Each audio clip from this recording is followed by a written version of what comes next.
बोध कथा। वो सन्यासी जो लौट आया। बहुत समय पहले हिमालय की तलहटी में एक युवक रहता था। उसका नाम आर्यन था। उसकी आंखों में संसार के लिए गहरा प्रश्न था। लोग कहते, तुम्हारे पास सब कुछ है, फिर भी तुम उदास क्यों हो?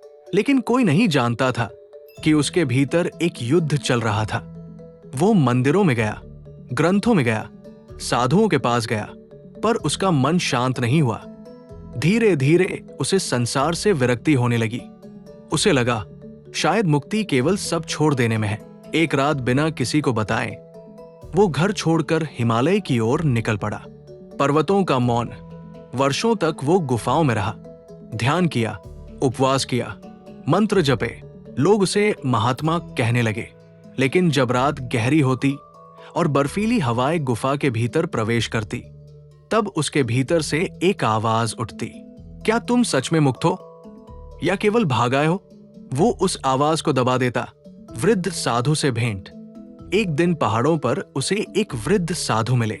उनकी आंखों में अद्भुत शांति थी।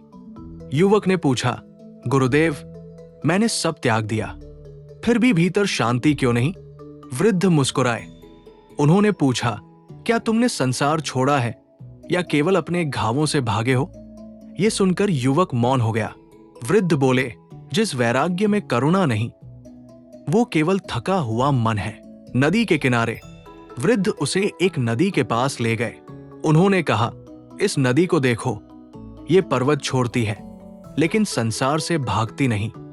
गांवों को जल देती है, प्यास बुझाती है, फिर भी बहती रहती है। सच्चा संन्यास भागना नहीं, बंधन में रहते हुए भी भीतर मुक्त होना है। लौटना।